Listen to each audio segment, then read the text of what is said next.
Bom dia novamente a todos. Eu pedia que tomassem assento.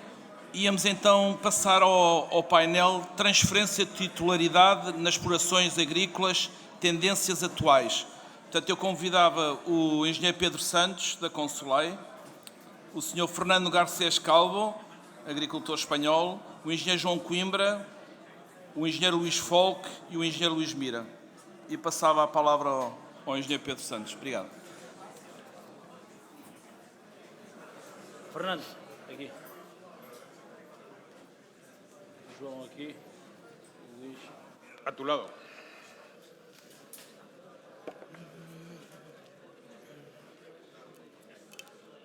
Muito bom dia a todos. Antes do mais, agradecer aqui o desafio feito pela Ampromis. Desafio barra rasteira, porque este tema é um tema complicado, é um tema novo para trazer para um debate de agricultores e que revela também um bocadinho o posicionamento e o inconformismo que a Ampromis gosta de trazer também para estes debates. E, portanto, espero que seja uma conversa animada e que possamos ter no final algum espaço para poder recolher algumas questões do público. Em termos de funcionamento aqui desta mesa, eu serei o moderador e farei um breve enquadramento, prometo que muito breve. A seguir, o João Coimbra também fará aqui uma pequena introdução de uma realidade mais familiar e de uma empresa ligada ao milho e perceber o que é que são os desafios que uma exploração de milho tem relativamente aos novos enquadramentos e depois alargaremos aqui uma conversa num conjunto de especialistas que eu depois apresentarei com mais detalhe cada um deles. Portanto, eu farei aqui uma breve apresentação, peço que possam pôr aqui a minha apresentação. Eu inicialmente pensava que vinha falar sobre futebol, mas não me deixaram. Mas pronto, esta questão da posse da terra e desta questão da titularidade, de facto é um tema, como eu estava a dizer, bastante relevante e faz lembrar até uma passagem do livro das Vinhas da Ira, do John Steinbeck. A propósito, é um livro que fala a propósito da grande depressão dos Estados Unidos e uma família que vem do interior dos Estados Unidos, onde é obrigada a sair e a ir para a Califórnia, e onde se debate também muito a questão da posse da terra, e ele refere que quando um homem possui uma pequena propriedade, essa propriedade é parte dele, e portanto, quando, de certa forma, isso mesmo é o que o torna uma melhor pessoa. E portanto, esta questão... A terra é também uma parte intrínseca das pessoas e nós sempre nos habituámos. Eu sou neto de agricultores e de uma família de agricultores e a terra sempre foi uma coisa muito importante e, de facto, os proprietários da terra e a forma como se detém a terra é uma coisa importante e tive a oportunidade de preparar também esta conversa de revisitar até a história de algumas geografias diferentes que têm histórias diferentes da evolução da posse da terra, por exemplo, entre os Estados Unidos e aquilo que é a América do Sul. Os Estados Unidos muito mais ligado a um modelo britânico, a América do Sul muito mais ligado àquilo que foi a coroa espanhola e a coroa portuguesa. E a terra nos Estados Unidos sempre foi dada e mais privada, e isso permitiu que houvesse um comércio da terra e uma muito maior liberdade nas pessoas para ganharem dinheiro com a terra. E esta questão dos direitos de transferência são sempre importantes, e é importante haver também depois segurança nesta questão dos direitos da propriedade, porque isso é uma forma de dar segurança de futuro às pessoas. E Também muito importante, e antes de passar depois aqui à apresentação em si, perceber que é unanimemente aceito que este comércio destes ativos imobiliários é entendido como um jogo sempre de soma positiva, ou seja, nós quando olhamos para a terra, ninguém está a pensar que a terra vai desvalorizar. Isto é uma coisa importante porque implica e afeta muitas decisões. E isto vai trazer-nos muito à discussão da questão de como é que a terra também passa de mãos e a pressão que isto traz para os agricultores e as implicações que isto tem. Desde logo, a terra é cada vez mais escassa, é um bem escasso, todos nós sabemos, mas de facto com o aumento da população, e tudo aponta para sermos próximos de 10 bilhões de pessoas em 2050, e a terra será necessariamente mais escassa, a terra arável por pessoa, e portanto será um bem cada vez mais escasso. Mas também ao mesmo tempo, e se analisarmos aquilo que tem acontecido ao longo de 30 anos, e tal e a análise de diferentes investimentos e do retorno dos investimentos entre 92 e 2022 nos Estados Unidos, vemos que o retorno anual nas terras agrícolas é bastante superior a outros investimentos, nomeadamente a ações, nomeadamente a ouro, ou até a investimentos imobiliários mais tradicionais e urbanos. E, portanto, a terra agrícola é, de facto, um investimento muito interessante e que cativa muito interesse. Em Portugal, em particular, nos últimos anos, temos assistido à entrada de novos players, a um interesse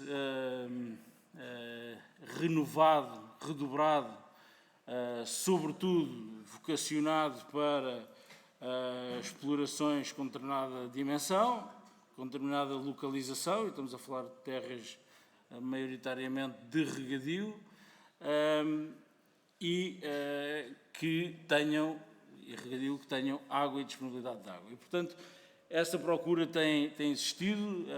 Temos aqui a oportunidade de ter também o Luís Folco connosco, que acompanhou muito próximo um projeto da Sovena, de uma transformação e da entrada do olival em Alqueva em 2008, quando havia muitas dúvidas sobre esta questão do valor da terra. Se calhar muitos de nós aqui fomos educados, entre aspas, ou falámos muitas vezes que a terra nem era para pagar, não entrava nas contas, era um ativo que existia, mas que não se dava o devido valor. Podia ter um custo atribuído, mas que não era um valor muito, muito importante, e esta realidade mudou completamente. Portanto, entramos num jogo diferente.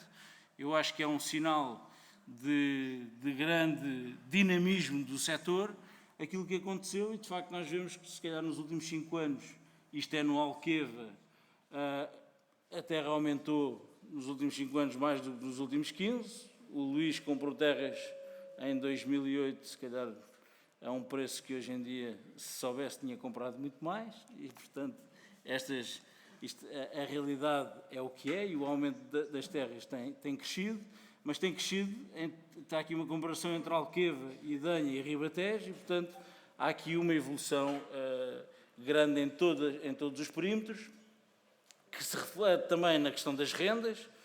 Nós, nas rendas, no passado, eventualmente olhávamos para as rendas muito vocacionados e muito dependentes daquilo que era a utilização que íamos dar à terra, e hoje em dia o que sentimos é que a terra tem um valor que é um valor quase que tipificado, independentemente da utilização que nós iremos dar à terra, e hoje em dia eu diria que ronda os 1.000 euros, eventualmente depois aqui, se olharmos para uma exploração como um todo, se calhar estamos a falar de valores mais baixos, porque depois só se arrenda se calhar a parte mais bife do lombo das explorações, e portanto alguma parte fica de fora, e portanto se olharmos para valores médios de explorações, se calhar estamos a falar de 750, 800 euros em termos médios.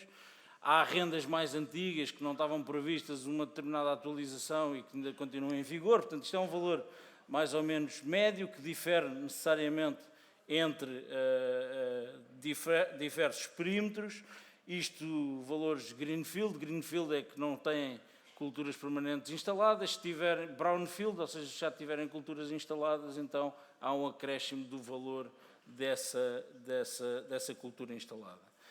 Em Espanha, dados meus que depois irei perguntar aqui ao Fernando se de facto estamos a falar mais ou menos destes valores, mas temos valores de terra também muito variáveis e, em alguns casos, também bastante altos, em termos de regadio, mas, mais uma vez, com baixa disponibilidade e também tem havido algum fenómeno de migração para estes fundos de investimento.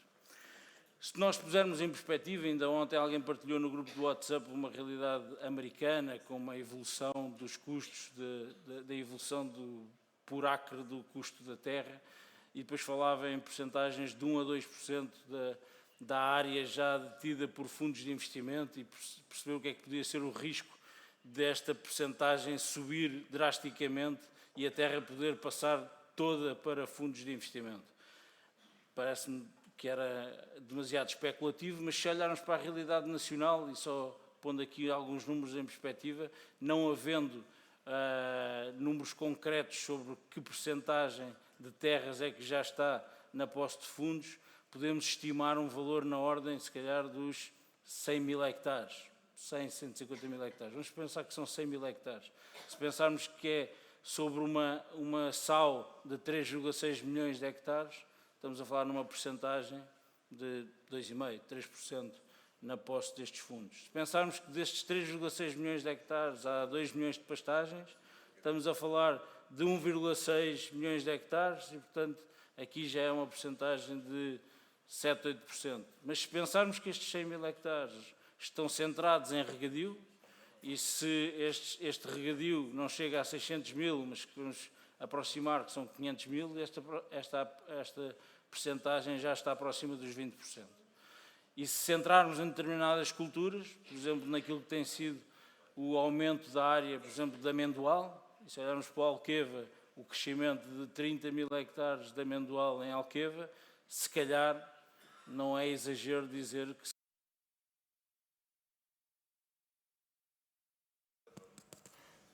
já é sinal que é como na Eurovisão.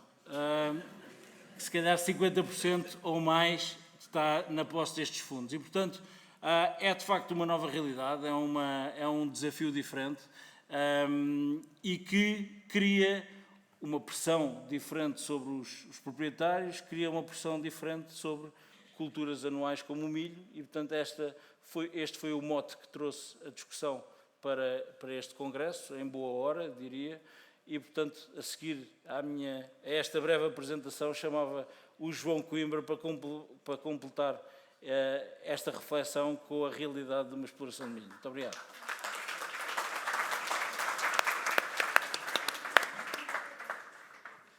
Muito obrigado. Bom dia a todos.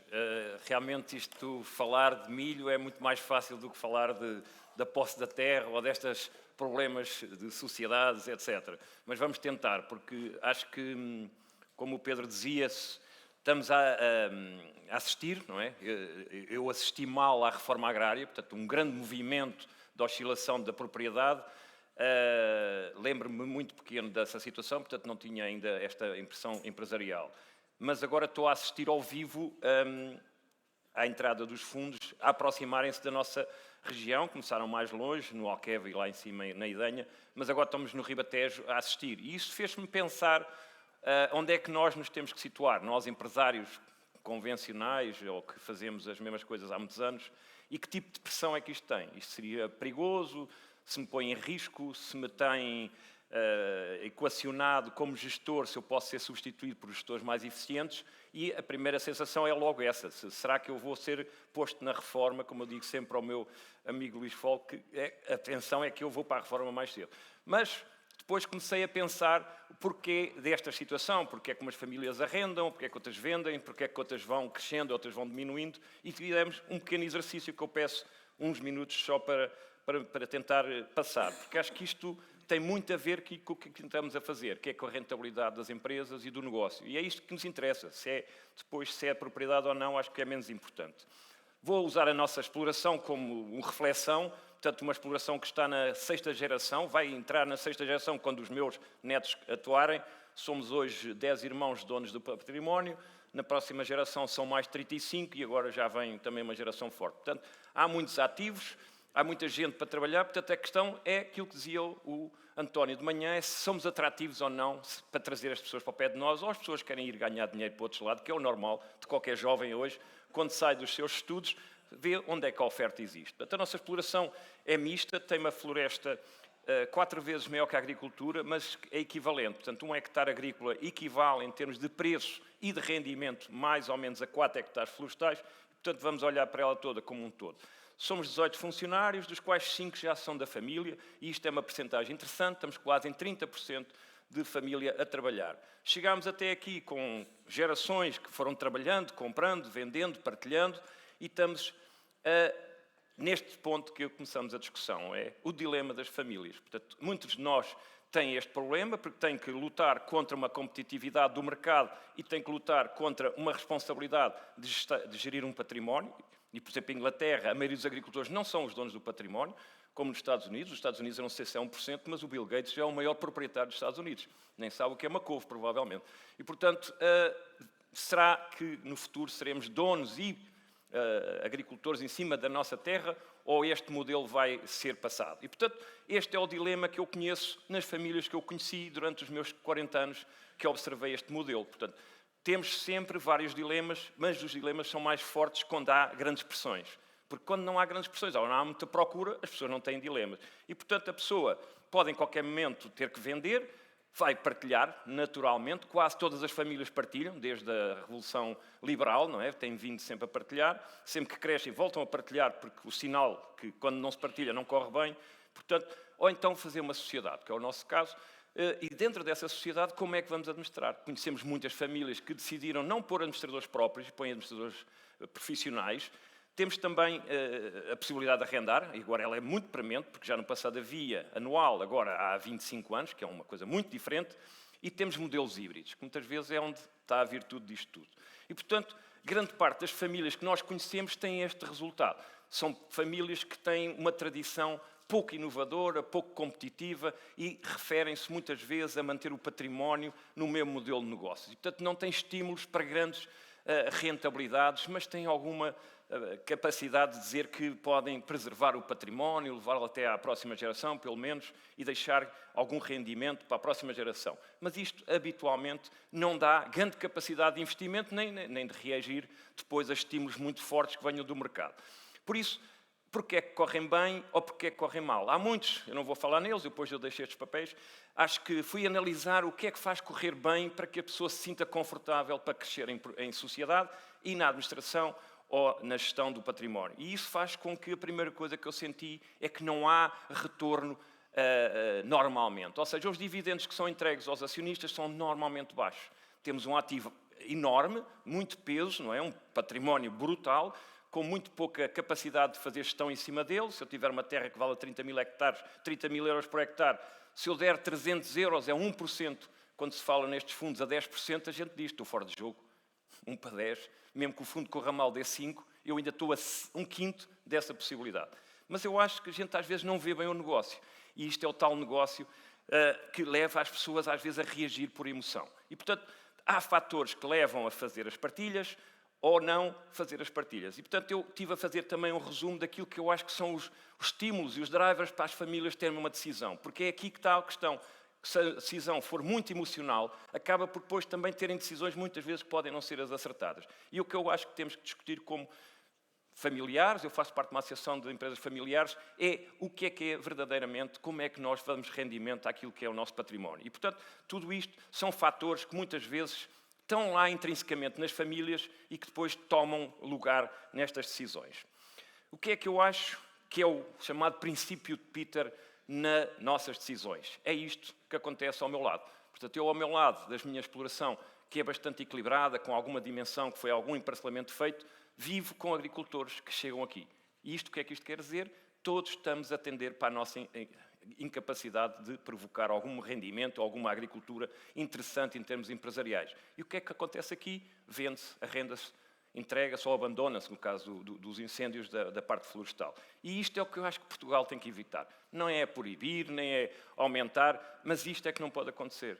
A Gulgan tentou fazer um emparcelamento, não foi conseguido, e cada vez mais temos este mercado a funcionar sempre com muita dificuldade. E estes agricultores é que estão hoje também muito na estrada, porque grande parte do problema começa na sua falta de competitividade, devido à falta de estrutura que possa ter mais competitividade. E, portanto, no nosso caso, repetimos o mesmo padrão. Portanto, o meu avô cresceu muito há 100 anos, quando comprou o património, teve 4 filhos, dividiu por 4, cresceu muito pouco, porque o meu avô depois morre um ano depois. Depois o meu pai herda, são 3 irmãos, dividiu por 3, e pronto. E é sempre, a tendência era esta. Quer dizer, como dizia um amigo meu, vocês são como os ratos, têm tantos filhos que, por mais que cresçam, nunca serão equivalentes na geração anterior. E isto é verdade. Portanto, o ideal é não ter filhos. Mas isso também não tem graça nenhuma, não é?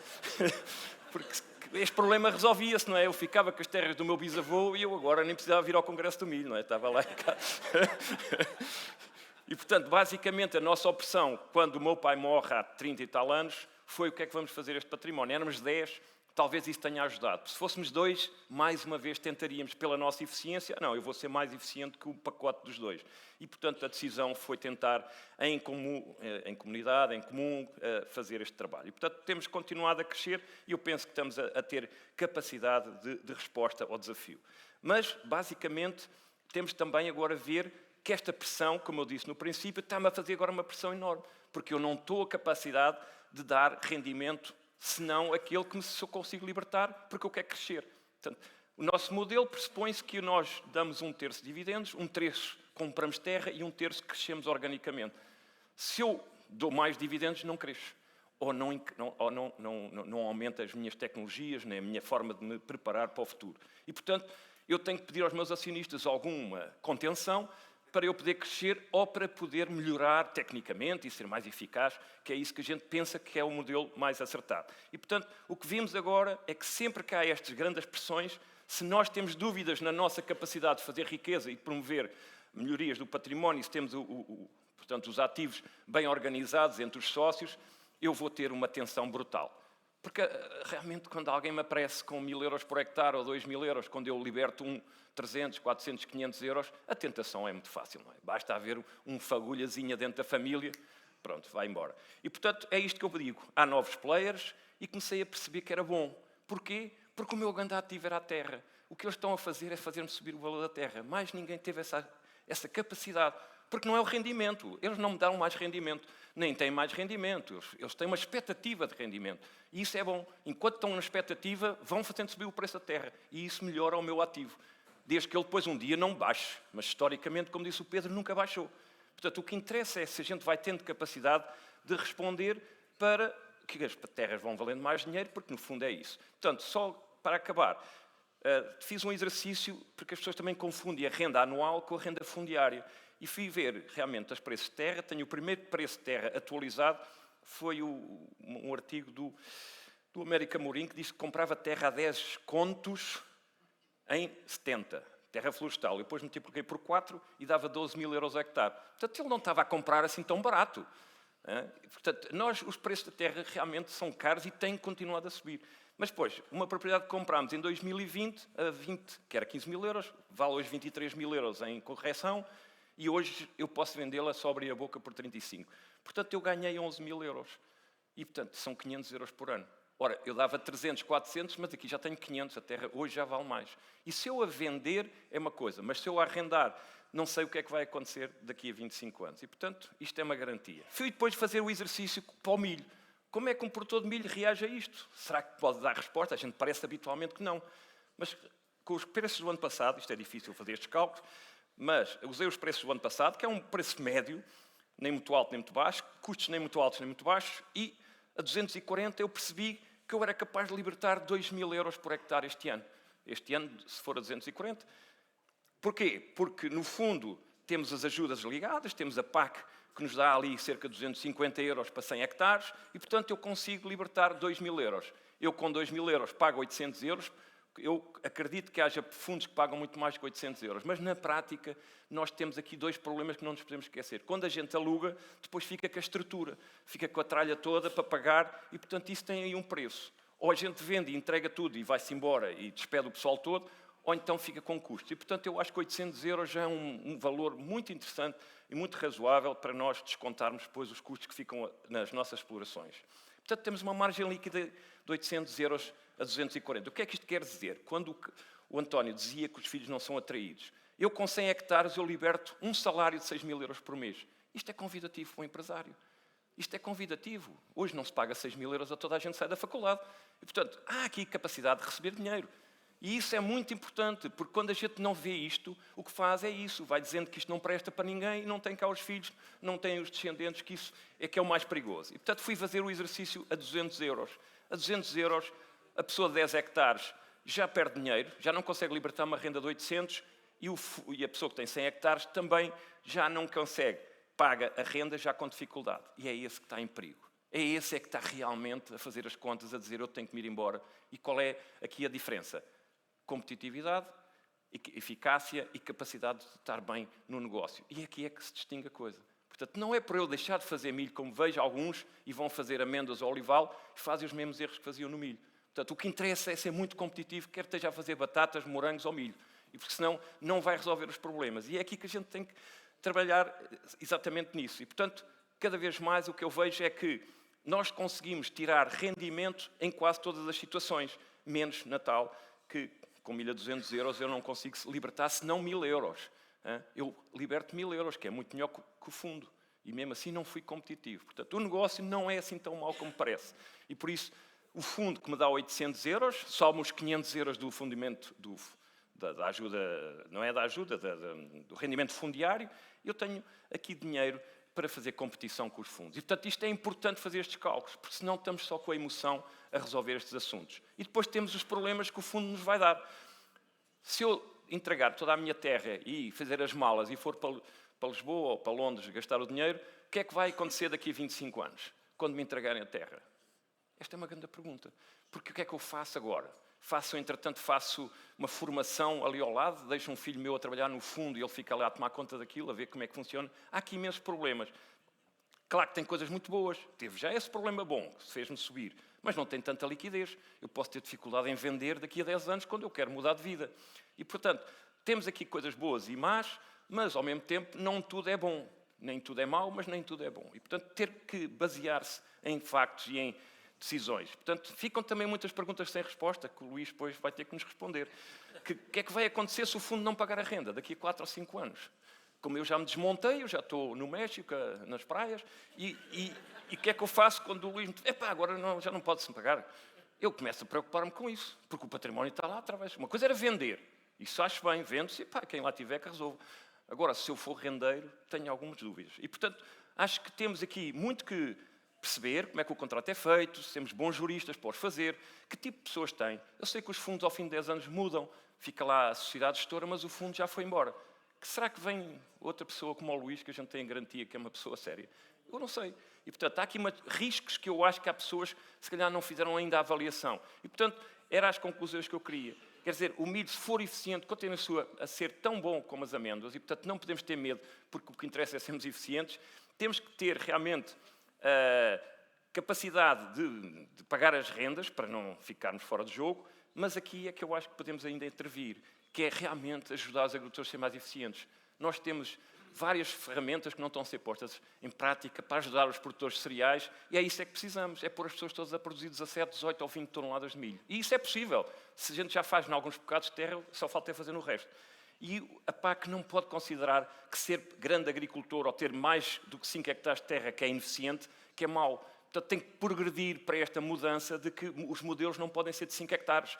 Tem que ser de 50, ou de 100, ou de 150. E, portanto, não pode-me dar 10 euros por eu fazer um serviço porque tenho 5 hectares e depois dá-me 1 euro porque eu tenho 100 hectares. Este complexo de esquerda que continua a agraçar na Europa tem que acabar, ou então mais vale acabar com a PAC, porque a PAC o que está a fazer é afundar os agricultores para serem pequenos, porque está a dizer que é bom é ser pequeno. Pagamentos retributivos, tudo isso atrai, não vou crescer. Isto é o princípio do socialismo, isto é o pior que há para um liberal. E, portanto, se acharem que isto funciona assim, acaba-se com isto. Não, Portanto, temos aqui ainda ferramentas, por exemplo, algum apoio à compra de terra. Porquê é que a compra de terra não pode ser amortizada? Porque nós ainda temos impostos a pagar no fim daquele dinheiro que se recebe. Por que não? Não é um ativo para eu fazer crescer uma empresa para ficar melhor? Tem que ser. E por isso é que a gente vê que a maioria das empresas arrenda-nos a terra, não nos compra a terra, porque também não a pode amortizar. Portanto, há aqui coisas que temos que pensar bem quando temos estes atos. E a fiscalidade. Já houve uma isenção fiscal de IMT, já houve várias coisas que atraíam para o aumento da forma da propriedade. E por isso, eu acho que é muito importante nós lutarmos aqui também, saber que não é no modelo atual que leva, encaminha o agricultor para ter cada vez terra mais pequena, mas também não é desistir e achar que é um fundo que é muito mais eficaz que eu. Porque eu tenho muitas dúvidas que os fundos que aparecem aqui de paraquedas, não é generalizado, porque há muitos que não são assim, possam, de repente, dar 10% a toda a gente e parece uma espécie de milagre de Fátima que, de repente, isto vai, porque há as amêndoas, o olival, ou os abacates. Eu acho que a agricultura não é só isso, isto tem outras coisas, não é? E, portanto, acho que temos é que atracar o problema pela produtividade, pela eficácia, e é isto que eu queria deixar aqui, no fundo. Eu acho que os fundos são uma coisa boa. Eu tenho um amor-ódio a este homem, que muitos também é assim, mas ele tem uma coisa que tem dito muito importante. É bom realmente termos na pista ao lado um tipo a correr mais que a gente. Porque se não tivermos alguém a correr mais que nós, não é aí que a gente arranca. E, portanto, é bom, venham eles. Vamos embora. Muito obrigado.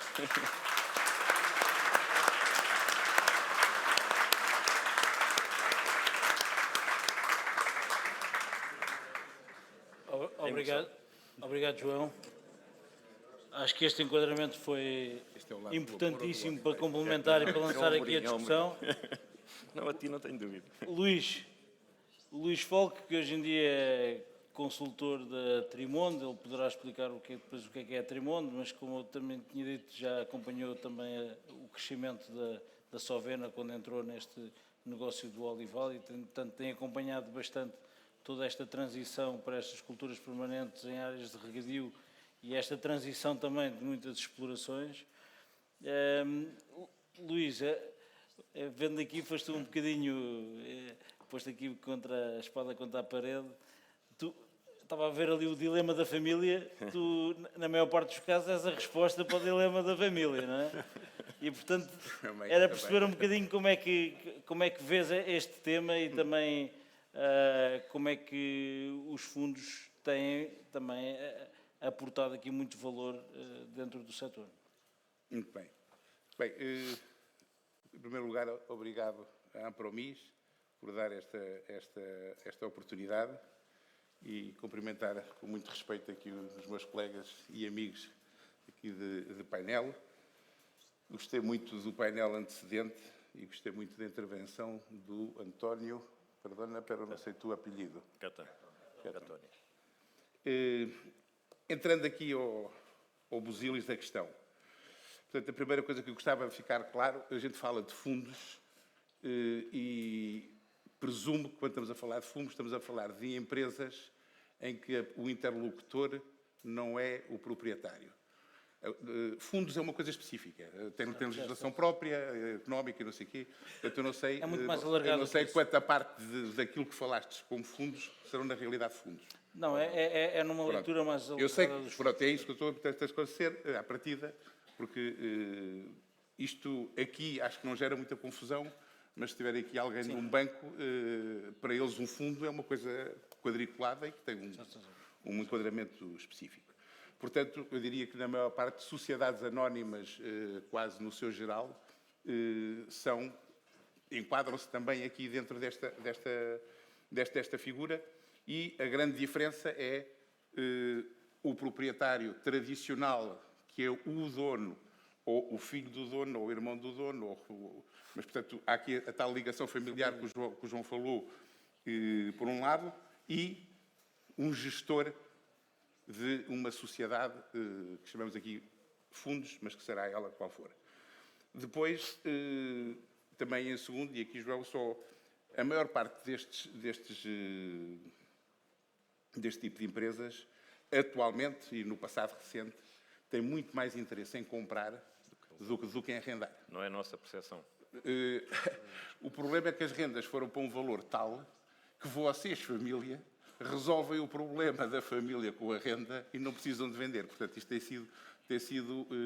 aquilo que eu sinto, é muito mais agradável à família protelar e chegar à quinta, à sexta e seguir por aí fora e manter o património.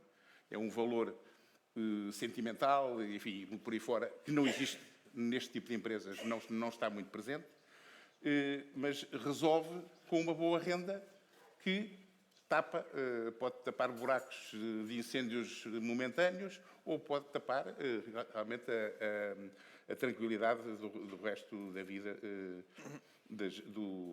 da família e mais tarde ter outra opção. A própria propriedade pode-se vender enquanto está arrendada, quer dizer, e ela muitas vezes até é valorizada a sua venda porque vende-se logo com um rendimento justificado. Depois, também, outra coisa que a mim não me faz, em agricultura e falando em terra, não me faz tanta impressão um ponto que falastes, que é, estou nas Caraíbas, já ali a gozar da minha renda anual e de repente, tenho que mudar de vida porque tenho que ir resolver, porque o gajo vai-se embora. Portanto, estamos a falar daqui da solução de arrendamento e que chega a meio do arrendamento, corre mal e vai-se embora. O ativo terra tem esta particularidade que eu diria quase indestrutível, ou seja, não há quase, eu pus o quase, mas, e como tu dizes, não há uma desvalorização desse ativo, ele valorizou-se e volta a estar a poder. Há um risco, como em tudo na vida, para ganhar dinheiro tem que haver algum riscozinho. Há um risco, leva lá se calhar uma vala aberta num sítio que não dava jeito, pode levar umas árvores que têm que ser arrancadas, pode levar enfim, pode haver ali, mas eu diria que para aquilo que estamos a falar é um risco bastante aceitável, digo eu. Portanto, isto partindo daqui, quem é que são estas figuras? São figuras que, quer dizer, a gente lembra-se, dividia aqui mais ou menos, para o nosso caso, Portugal, como tu falavas, antes do 25 de Abril, enfim, de uma agricultura perfeitamente direcionada e, portanto, onde as oportunidades dos agricultores e dos rendeiros era, em caso de aperto e, na maior parte das vezes, na falência, vender ao vizinho ou ao ricaço da terra que estava ali à espera quando é que ele... E isto era tradicional, isto aconteceu por muitos lados, ou muitas vezes também ao feitor. Houve muitos casos que foi com o tempo, que foi o próprio feitor que veio a comprar a herdade e que veio-se a fazer grande agricultor. Há muitos. Eu não vou falar aqui de casos concretos, mas há muitos e que não são para desestimar, nem para... Portanto, todos eles têm valor e têm razão de existir. Ainda bem que ele o fez. Exatamente.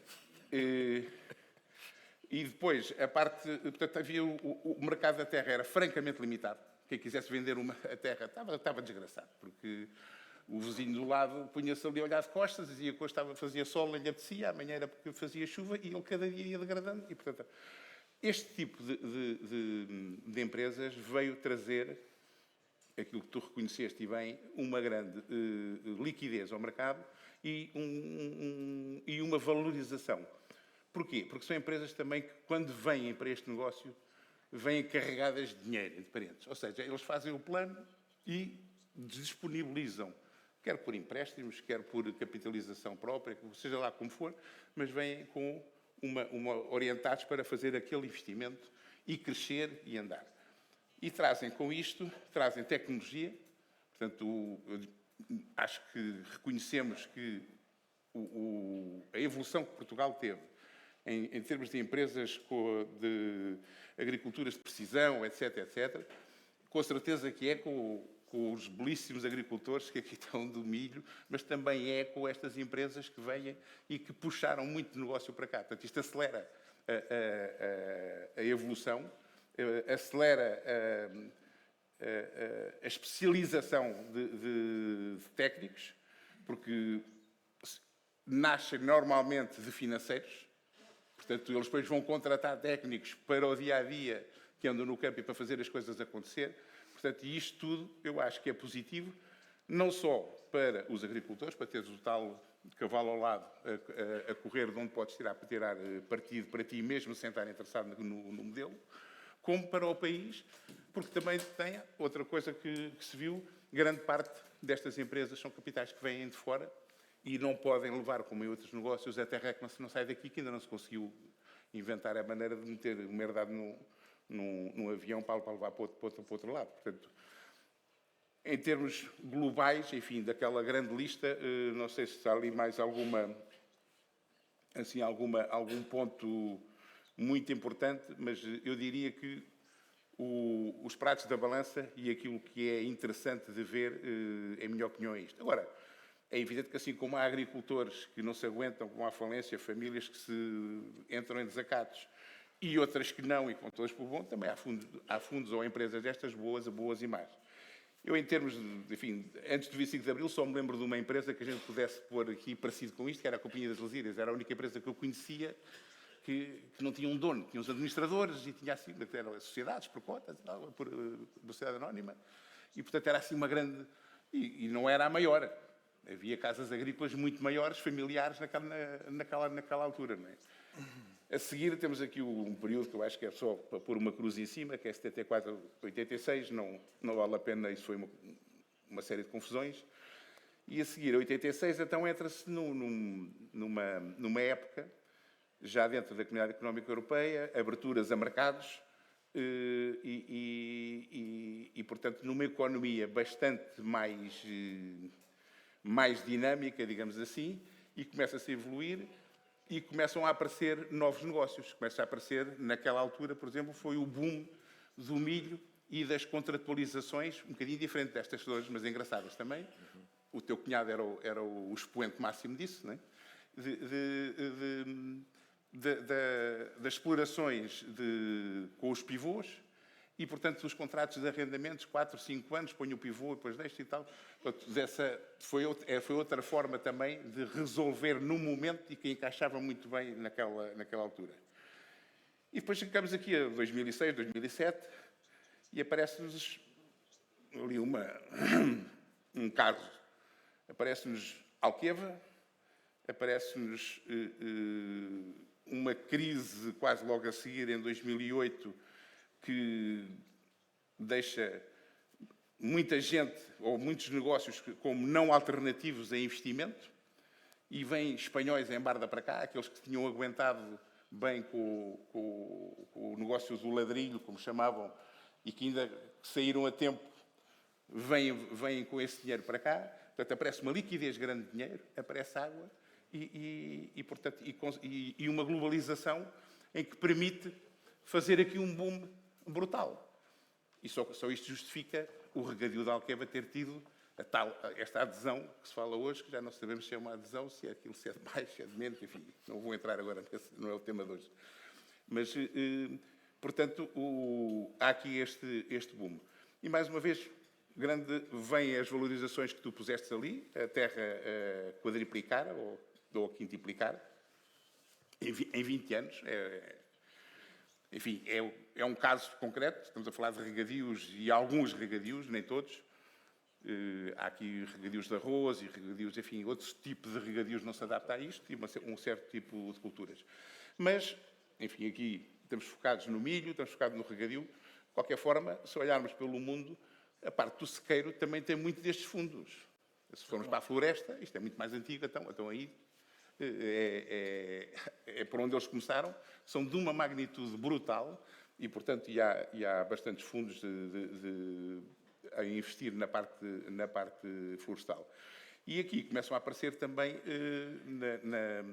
nas fotovoltaicas. Eu acredito que na parte do negócio do carbono venham a aparecer coisas parecidas.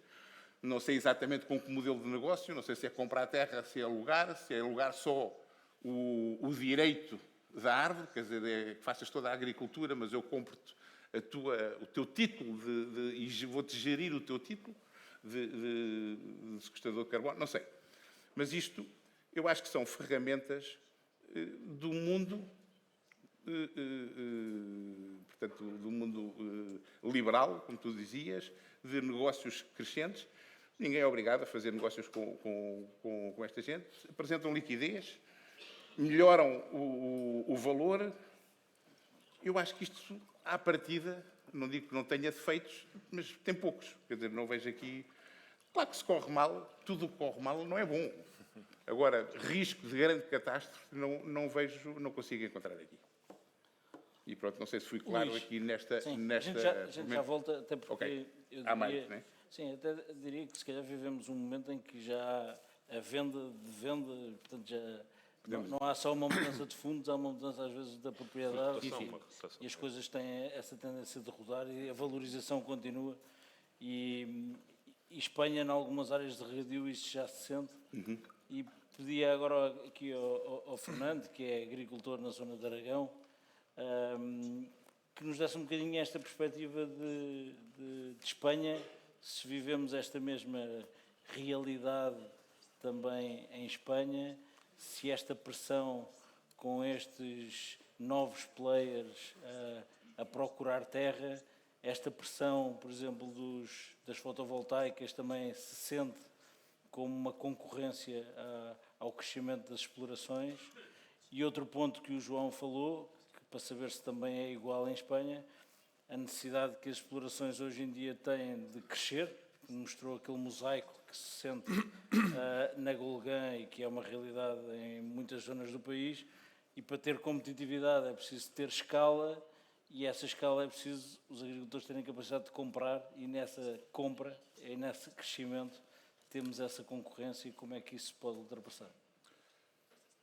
Sí, claro. En España las explotaciones, pues como en todo prácticamente el mundo, tienen que crecer porque si no cada vez son más grandes, son inviables. Por lo tanto, la entrada de estos fondos ha generado un aumento del valor de la tierra y de los arrendamientos. Entonces, esto a las explotaciones que ya están consolidadas, pues bueno, no les influye relativamente. Pero claro, el problema lo tiene la gente joven que quiere incorporarse, entonces tiene más dificultad para acceder a nuevas tierras, porque los precios, a raíz de la entrada de grandes fondos, porque, por ejemplo, el año 2022, en la península ibérica, entraron más de 200 fondos a adquirir tierras o arrendar.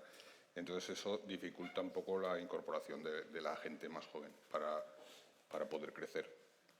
Luego pues tenemos problemas con las fotovoltaicas.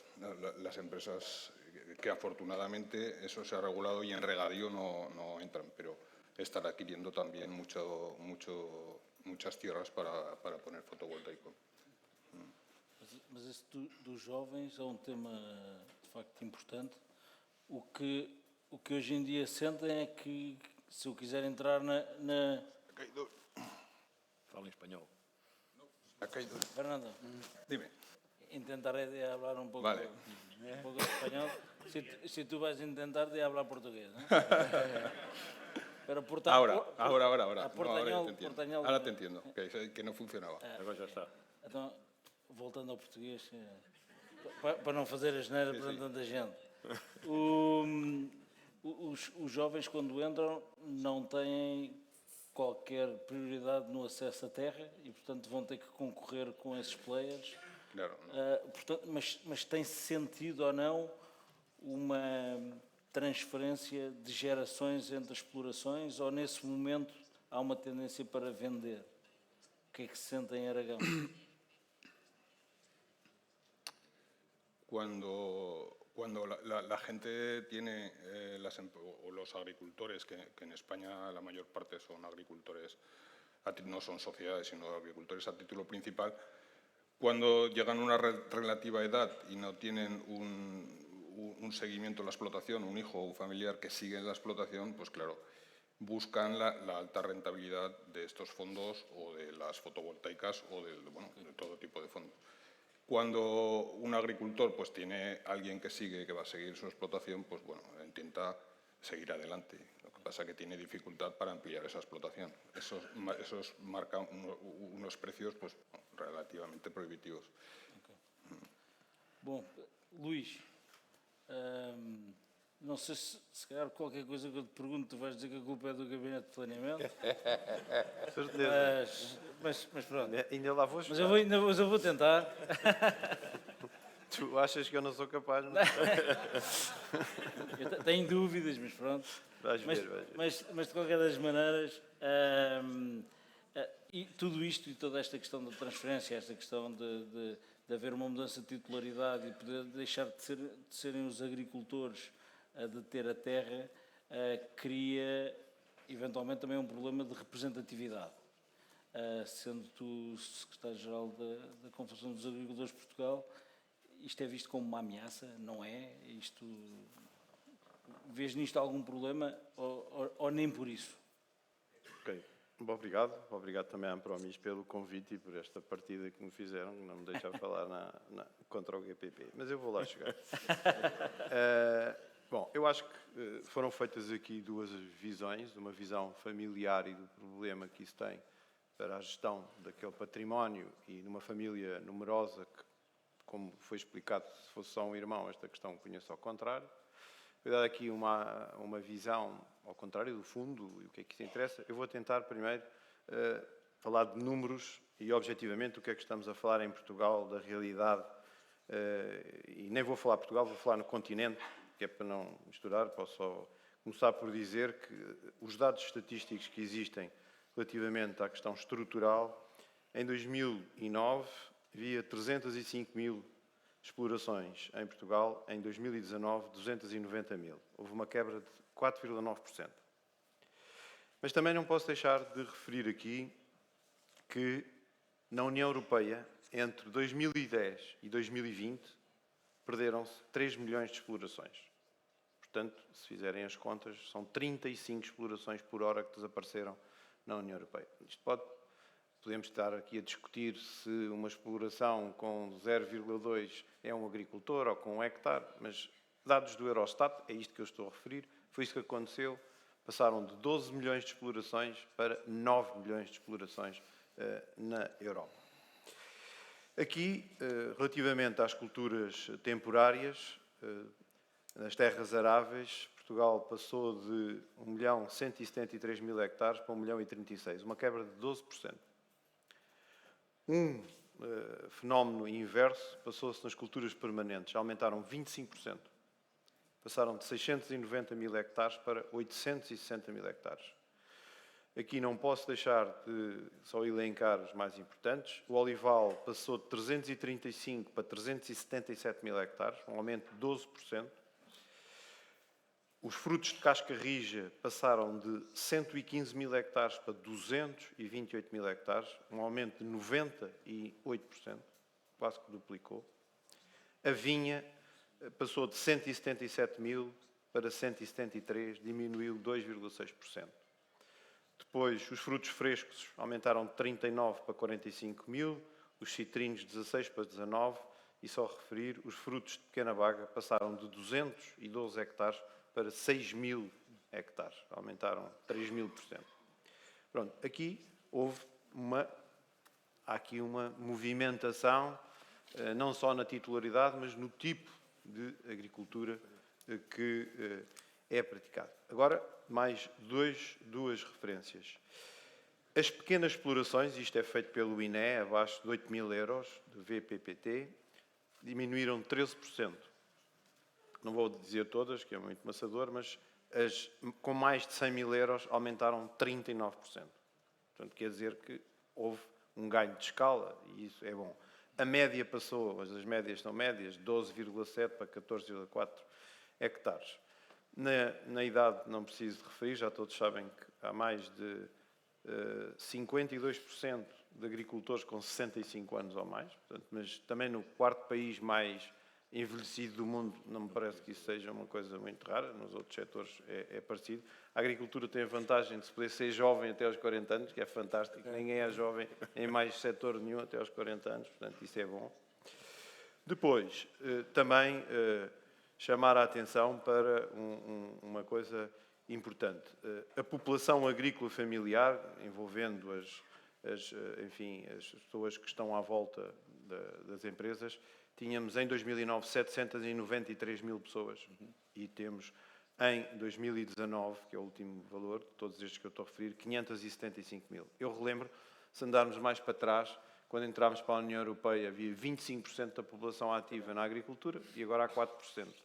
Pronto, isto tudo leva a que as explorações tenham que crescer e tenham que ter outra dimensão. Só para terminar, a questão, eu ainda ontem vi, os espanhóis, por exemplo, diminuíram muito, 3 milhões de animais o seu rebanho nos últimos anos. Nós aumentámos as bovinos de 1.430.000 para 1.580.000. As vacas leiteiras é que diminuíram, 278.000 para 245.000. Os ovinos diminuíram um pouco, 2.200.000 para 2.180.000. Diminuíram um bocadinho, não foi o que diminuiu mais, mas pronto. Aqui também o regadio, que é um valor que interessa. O regadio aumentou a área regada 21% de 2009 para 2019, de 464 para 562. Bom, eu acho que aqui já ficaram todos com uma imagem do que é que Portugal mudou, do que é que a Europa mudou também, com aquele número que eu referi, e o que é que foi aqui o grande fator que fez atrair, eu não vou só falar em fundos, em todos estes negócios de utilização da terra. Já foi aqui referido, até começou, o Pedro Torres foi o pioneiro nisso. Porquê? Porque tinha tecnologia e tinha algum capital. E qual é que foi o drive da mudança? Foi a água. Foi a água que veio fazer toda esta aumento de capacidade produtiva. E há aqui um fator que eu não posso deixar de referir, até porque eu sou filho de um alentejano, eu vivi o 25 de Abril, as ocupações, eu tinha 10 anos, estava em Évora, o meu pai e a minha mãe tiveram que sair de lá porque não tinham nada, eu passei por isso marcou-me para toda a minha vida, mas nunca se refere que isso marcou até hoje o investimento que foi feito em Portugal. Porquê? Porque as explorações foram devolvidas, mas foram devolvidas sem cercas, sem tratores, tudo partido, sem investimentos e, numa altura, que os juros estavam a 23% e que os juros de mora facilmente atingiam 30%. E, portanto, isso levou a dois caminhos. Quem investiu perdeu as explorações que tinha, perdeu tudo o que tinha, e os outros que não investiram, mas nunca conseguiram ter capital para fazer a mudança e para conseguir nem aproveitar os fundos comunitários que a partir da década de 90 começaram em grande abundância e depois nesta mudança para o regadio, porque vamos lá ver, isto que estamos a falar aqui não se aplica a Trás-os-Montes, nem se aplica ao Entre Douro e Minho, nem se aplica a mais zona nenhuma do país, nem ao oeste, aplica-se um bocadinho à beira interior, onde há regadio que estava subaproveitado e foi agora aproveitado, também à questão do Ribatejo barra Alentejo e um bocadinho em Odmira, pela mesma razão, pelas características e pelo regadio. Portanto, a água, para mim, é o grande fator que faz esta mudança. E a questão tecnológica. Se não existisse uma alteração tecnológica que permite fazer o olival ou o amendoal sem mão de obra intensiva e com este tipo de capacidade técnica para o gerir e tendo aqui o fator a água, o que é que vem aqui fazer? Porquê é que os fundos estão interessados nisto ou porquê é que estes investidores estão interessados nisto? Porque isto permite uma estabilidade ou uma diminuição muito grande no risco. E isso é que interessa. Portanto, o fundo quer, ou o investidor, quer ter garantia que isso acontece. Há seca, mas há seca para aqueles que não têm água e não têm uma almofada que lhe permite dar 3 anos de seca consecutiva. Ora, Alqueva permite isto. E esta é a grande razão, na minha opinião, para que exista este interesse. Bom, também quero deixar aqui uma nota que aquilo que se passou na agricultura, ou que estamos a assistir na agricultura, é numa escala muitíssimo inferior e eu não consegui, tentei arranjar informação se eram 10 fundos, se eram 20 fundos, se eram 50 fundos, se era 10 mil hectares, se era 50 mil hectares, e não consegui, não há registros sobre isso. Mas posso afirmar que a banca, há muito mais bancos espanhóis, os principais bancos portugueses hoje são quase todos espanhóis. Eu só estou a falar espanhóis, já não falo na EDP, que é chinesa, nem falo nas construtoras, que são grande parte deles detidas por capital estrangeiro. Portanto, a questão agrícola é reduzidíssima face àquilo que é a intervenção de outros capitais de estrangeiros na economia portuguesa.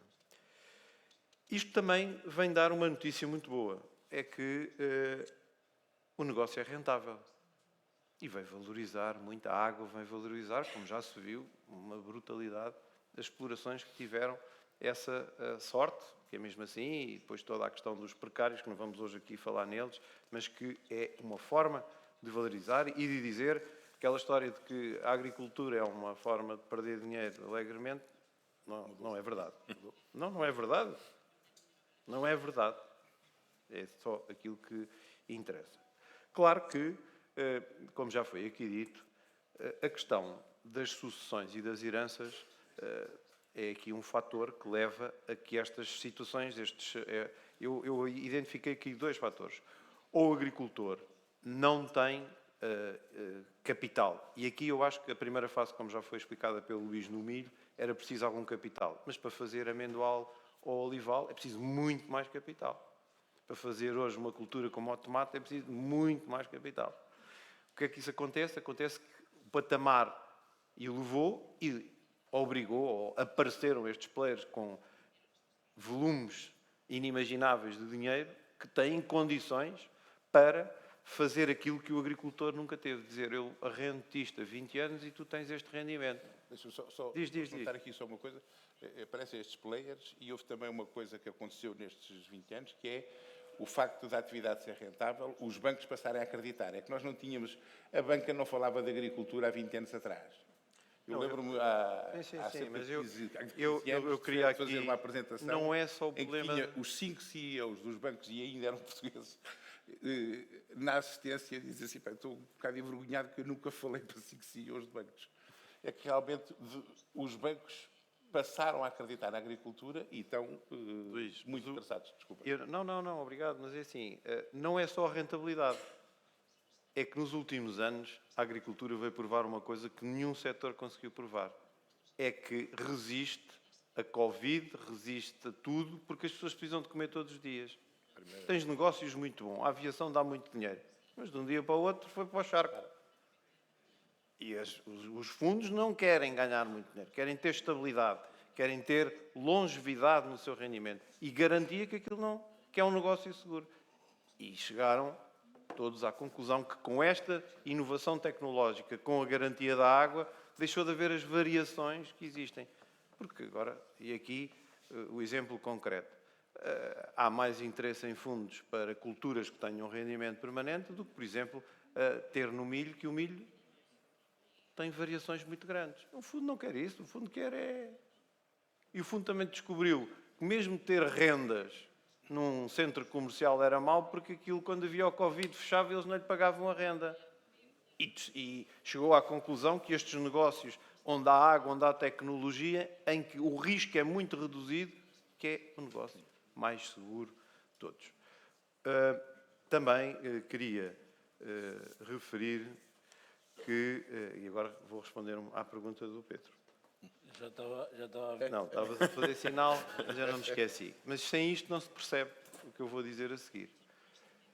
Hoje, para ser agricultor, na Europa é preciso ter um conhecimento da política agrícola muito grande. 2.000 páginas de regulamentos comunitários, um emaranhado de regras que todos conhecem. Não as empresas, sejam quem for, o fundo, não sei se eles estão lá no fundo, se é outros, todos precisam de apoio técnico, todos precisam de aconselhamentos, todos precisam das organizações para acederem à PAC. E aqueles que não o fazem, pois a coisa corre mal na maioria das vezes. Há um conjunto de exigências europeias e depois nacionais. É verdade que as europeias hoje pagam quase a fatura toda, mas, na minha opinião, não.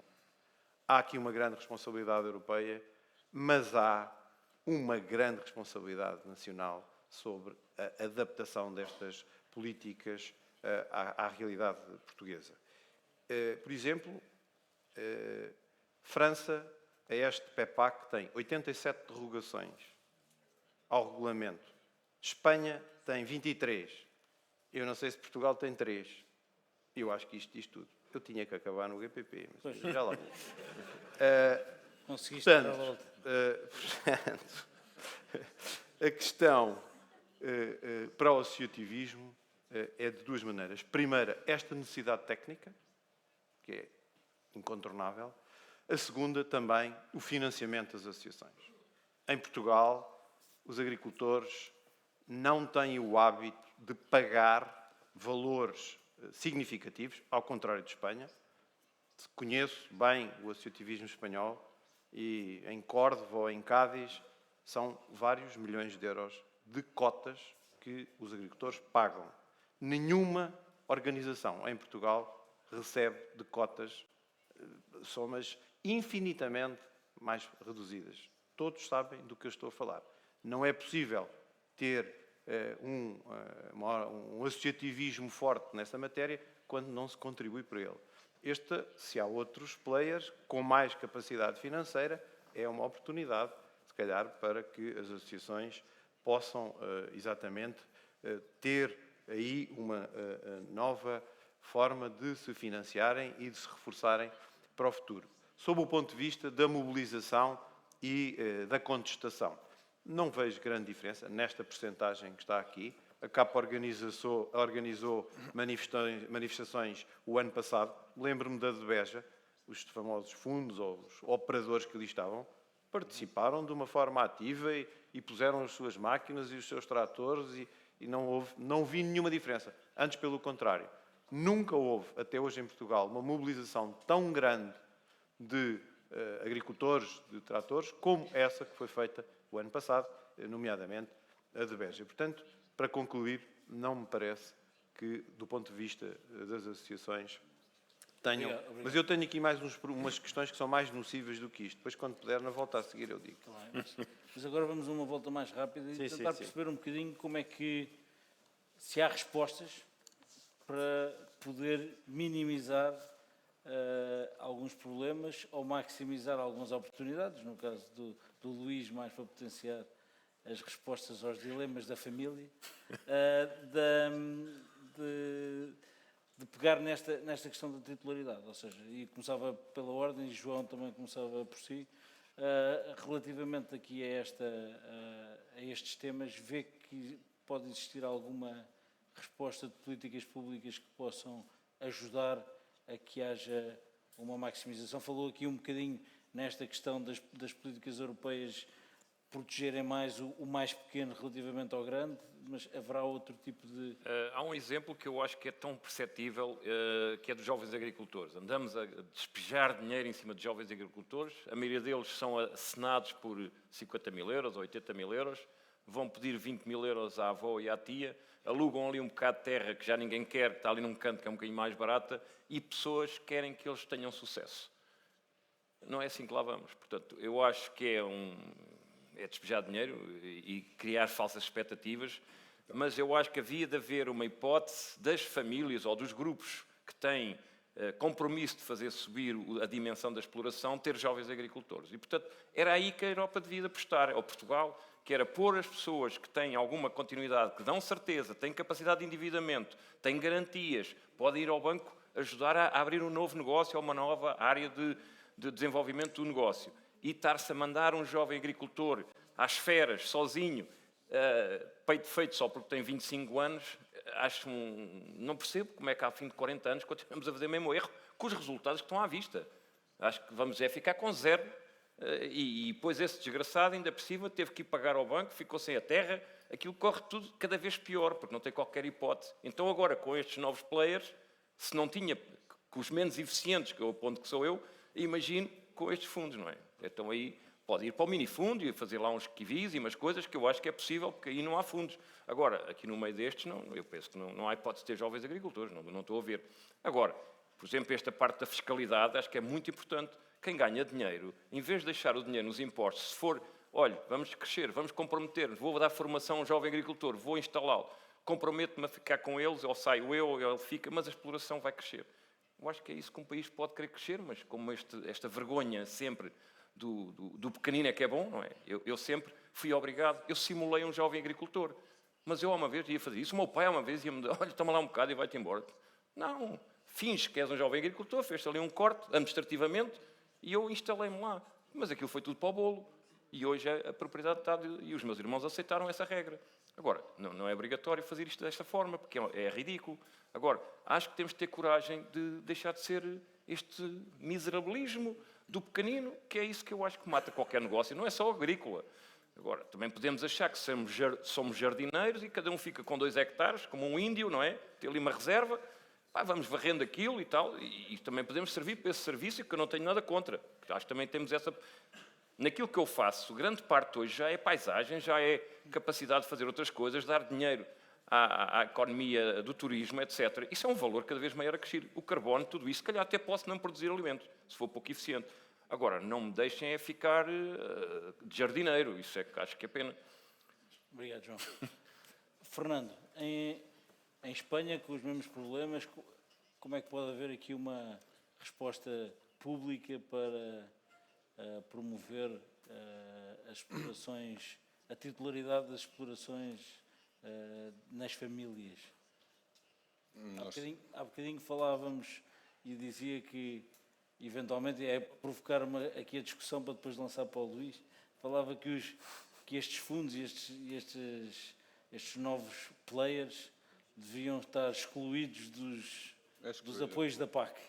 Sí. Sí, lo hemos hablado antes. Yo creo que sí, porque la política agraria común debería ir enfocada al agricultor profesional, no a los grandes fondos que invierten en agricultura. Pero bueno, esas son cosas que no dependen de nosotros, pero creo que sí.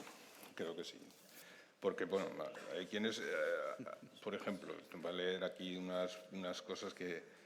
Hay quienes, por un lado, ven una amenaza para la agricultura familiar, utilizando los términos, como antes ha dicho Antonio Catón, de uberización o gentrificación. La culpa, y los culpan incluso de la población a estos grandes fondos, de la despoblación, porque, claro, los grandes fondos utilizan poca mano de obra y al final va a ser una agricultura sin agricultores, creo yo. Y no sé cuál sería la solución para esto. Me quedo aquí.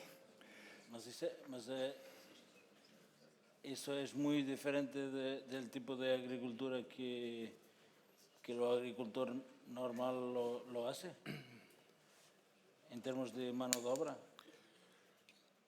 Sí, porque se utilizan la agricultura de precisión, entonces gracias a esto los grandes fondos son rentables porque utilizan poca mano de obra, mucha tecnología. En el almendro, por ejemplo, pues se pueden llevar grandes explotaciones prácticamente sin mano de obra humana, más que todo mecánico. Están ahí en unos márgenes de precios cuando entre 3 y 5 euros del almendro, ellos se defienden. Por debajo de 3 ya tienen problemas y el mercado lo soporta. Entonces, con poca mano de obra se consiguen miles de hectáreas. Por eso tienen una rentabilidad mayor. Cosa que, por ejemplo, el maíz es más complicado.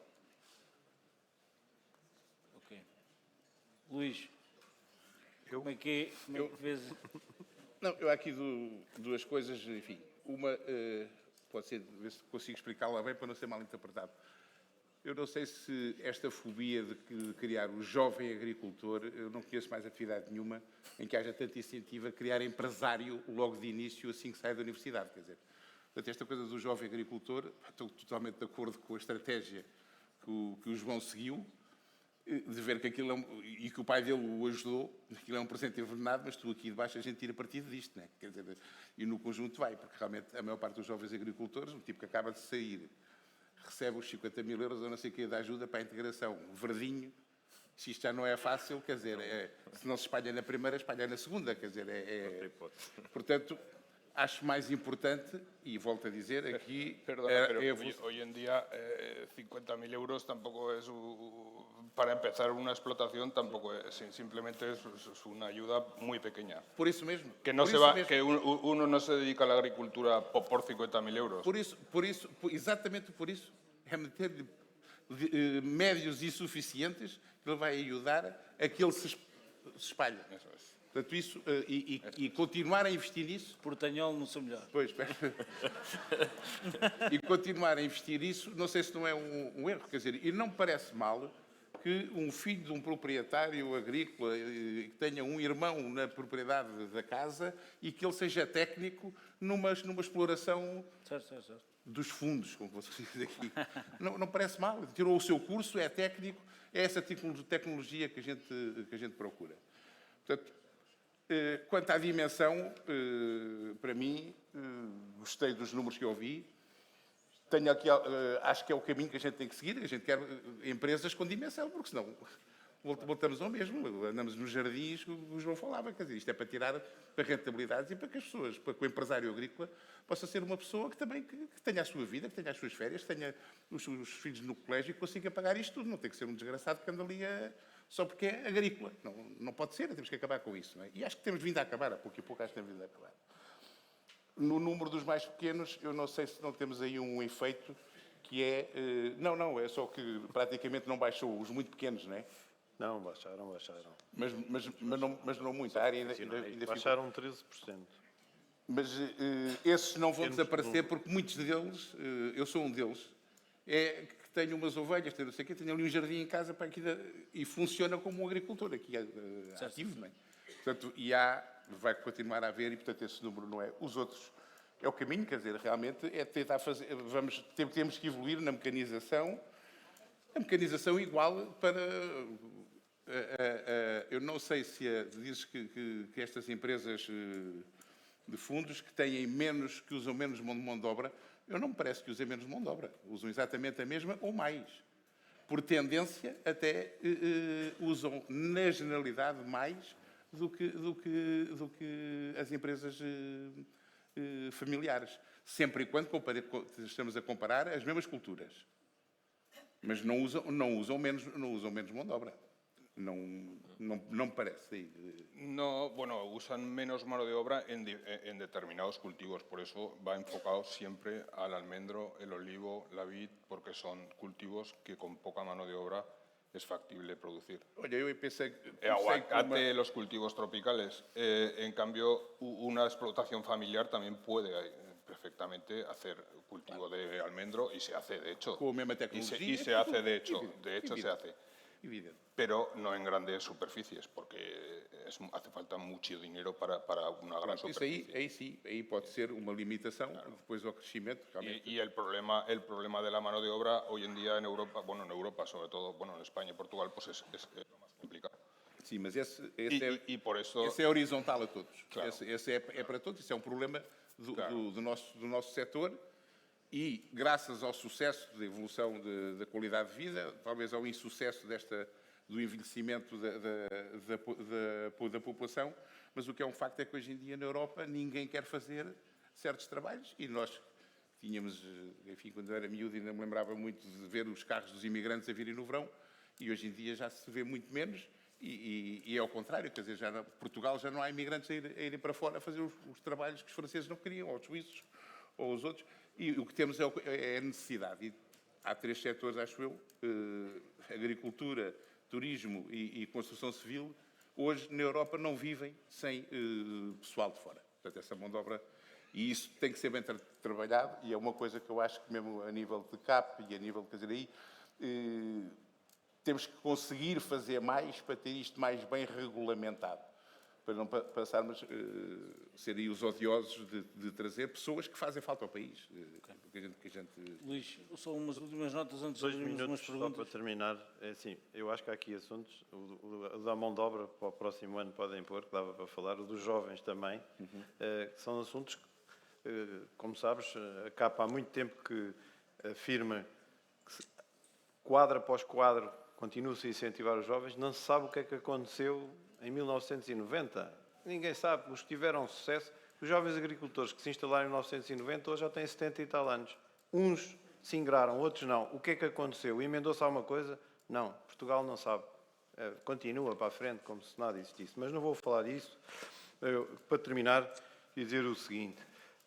Isto que falámos hoje aqui é um fenómeno muito regionalizado ali no Alqueva e na zona de menos no Ribatejo e uma ligeiramente na Idenha. Não é um fenómeno nacional. Isto é a primeira questão. A segunda é que a terra não se constrói mais. Não há hipótese. É uma grande característica que tem o setor agrícola e que faz com que isto tenha este fenómeno da valorização.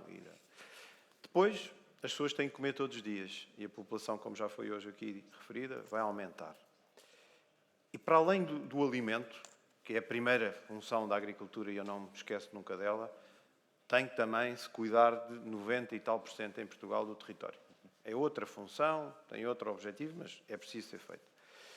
É verdade que somos poucos, não somos muitos, já fomos muito mais. Mas não é possível viver na terra sem o produto do trabalho dos agricultores. Não é possível. E, portanto, aqui pode-se inventar muita coisa, muita tecnologia. Hoje falou-se aqui na mecanização. Não, nós nos próximos anos vai ser a digitalização, vai ser uma outra revolução no setor agrícola que vai trazer outras oportunidades e outros players, se calhar, que vão ter mais capacidade do que o agricultor tradicional. E a valorização e a importância da atividade agrícola é inevitável.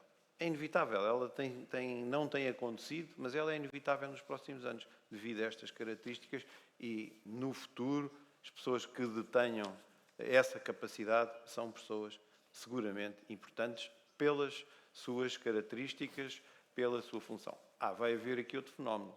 Quando há menos agricultores, é possível tomar posições mais em conjunto e dominar um bocadinho mais o mercado. Isso, por exemplo, é estranhíssimo a resposta que os agricultores muitas vezes dão a uma baixa do preço. Baixou o preço, produz-se mais. Pois não, é o contrário. Baixou o preço, temos que reduzir ainda a produção para que o preço aumente.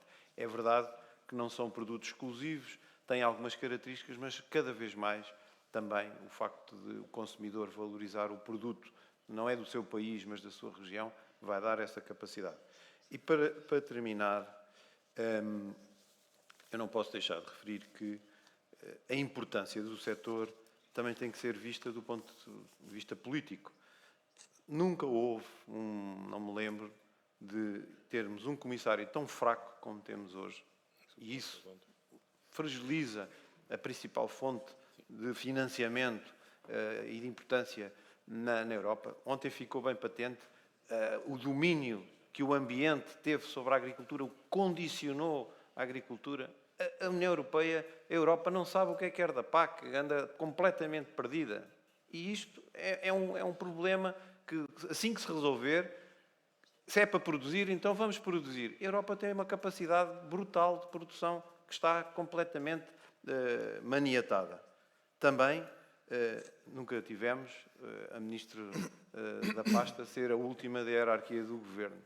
Portanto, duas coisas. Também nunca tivemos, durante 8 anos, um Primeiro-Ministro que não tivesse um assessor agrícola. Estes 8 anos não houve assessor agrícola. Também nunca tivemos um Presidente da República que no primeiro mandato também não tinha assessor agrícola. Agora tem, mas também não tinha. E, portanto, também eu acho que nunca tivemos uma estrutura técnica do Ministério que fosse tão contra os agricultores como é atualmente. Juntando isto tudo, o resultado não pode ser bom e não há, de maneira nenhuma, incentivo. Ainda vi falou-se hoje aqui dos jovens, há 15 dias, um jovem agricultor, há 6 anos que anda a perseguir os licenciamentos e o projeto, ainda não fui capaz. Obrigado, Luís.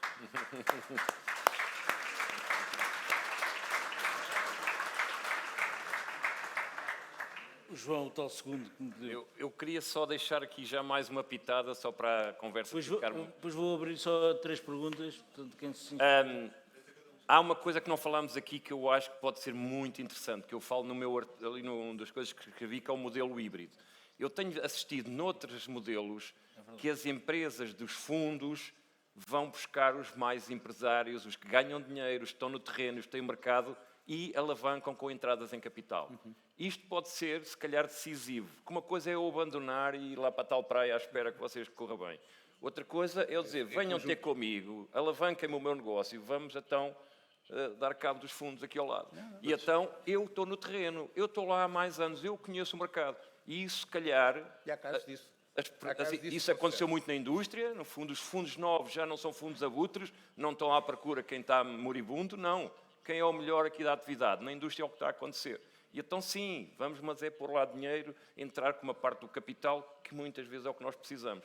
Portanto, isto não é só coisas complicadas, podemos aproveitar também essa Até te madeira. ajudo mais uma coisa. Não só há isso, como daqueles que vieram um bocadinho há mais tempo, portanto, mais na área do olival, já há hoje empresários com alguma dimensão, feitos com os fundos. É verdade. Feitos. Portanto, Deixa-me só também aqui reforçar a diferença É? do fenómeno que houve na altura que o Pedro Torres fez o milho e agora o olival, é que estes operadores do olival têm indústria transformadora do produto e têm canal comercial. E isso é um peso muito grande. E, portanto, aqui tem uma mais-valia que o agricultor, por grande que seja, não tem todo o processo. E isso faz a diferença. Obrigado, Luís. Então, inscrições, ali uma à frente, aqui outra, ali ao fundo primeiro. Está aí já uma, pode ficar aí já uma. Depois há ali o Kiko Palma e aqui o Duarte. Bom dia, José Martino, engenheiro agrónomo. Quero Aí felicitar aqui a também, Ampromis então eu aceito mais uma. pelo tema. Tinha aqui várias questões, mas vou ser parco. Zé, pedia-te pergunta rápida, está bem? Sim, sim.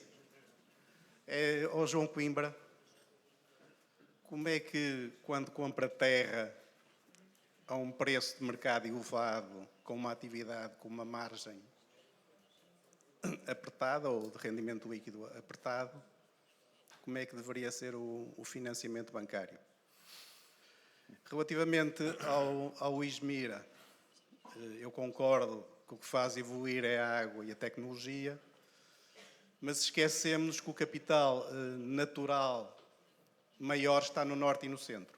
A qualidade do solo, a água e a biodiversidade estão lá. Não está lá a estrutura fundiária adequada, quer do ponto de vista da exploração, quer do ponto de vista de parcelas. Portanto, a pergunta é concreta: o que é que a Confederação dos Agricultores de Portugal defende para melhorar a estrutura fundiária, atendendo que uma grande parte das suas associadas são destas regiões? Obrigado. Há aqui uma pergunta à frente, não é? Depois uma ali e outra aqui. São 4. Hola, vamos a ver. Yo lo que pienso es que Um pouco mais alto.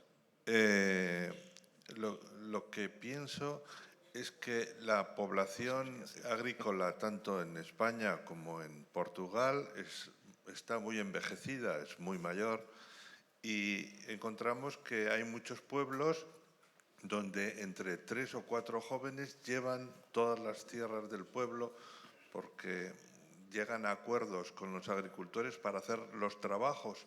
Ni siquiera arriendan la tierra, sino que hacen los trabajos o les ceden la PAC, pero en realidad entre pocos llevan todo el patrimonio de un municipio porque no hay nadie más que lo pueda hacer, pero no pueden acceder a la tierra y no pueden comprarla. O sea, ese es el problema que existe, y es que tenemos pocos jóvenes, tenemos un montón de agricultores que van a desaparecer, y eso no sé cómo se tiene que solucionar.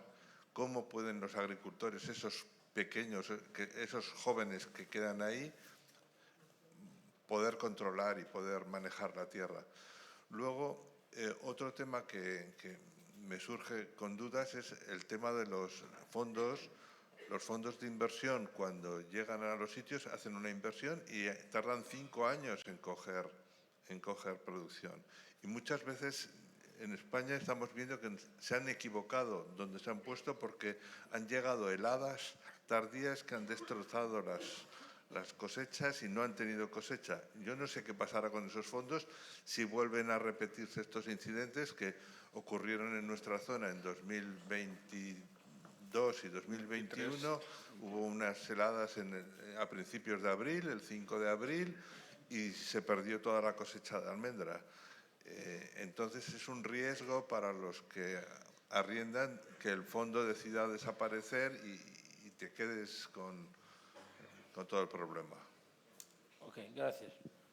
Aqui atrás, ali o Duarte. Olá, bom Bom dia a todos e obrigado aqui por este painel que foi interessantíssimo, e é sempre interessante ouvir a história da família do João Coimbra, porque é exatamente igual o que aconteceu com a nossa.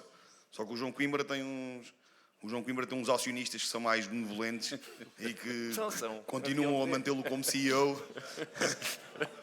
aqui na nossa. E eu ponho a questão aí, também ponho a questão aqui do lado pessoal também. Nós não tivemos um CEO na nossa família, houve muitos que venderam, outros arrendaram, outros fizeram aquilo que quiseram, não tinham um CEO. E dentro da nossa família eu agora começo a fazer contas, e o que acontece é, já foi dividido por 10, agora dos 10, entre mim e o meu irmão, agora a próxima geração já serão 5. E dos 5 para aí é complicadíssimo haver um CEO como o João Coimbra, ou um João Coimbra do futuro, para conseguir manter os acionistas sempre a manterem a exploração agrícola. Duarte, a pergunta. A pergunta é exatamente esta. Será que em Portugal não se vai ter que fazer, por exemplo, como se faz na Bélgica? Entre mim e o meu irmão, é claro que nós vamos ter que dividir os dois, porque temos os 2 filhos e vamos dividir, como não irá haver um CEO. Na Bélgica, por exemplo, o que é que acontece? Na Bélgica, os 200 ou 300 hectares, entre mim e o meu irmão já não os posso dividir. Ou um toma conta daquilo e fica com a exploração toda, ou fica como CEO, ou então vem outra pessoa e compra, e estamos a falar exatamente no emparcelamento. Esta pode ser eu para mim acho que é uma das questões mais prementes, porque aqui em Portugal o que vai acontecer daqui, se calhar, 3 ou 4 gerações, vão dividir por 5 e depois vão dividir por 10, e ao fim e ao cabo vai ficar 1 hectare ou menos de 1 hectare. A pergunta ia nesse sentido. Obrigado, Duarte. Há uma última pergunta ali à frente. É o Francisco Palma também. É o Francisco Palma. Parece proibido isso aí.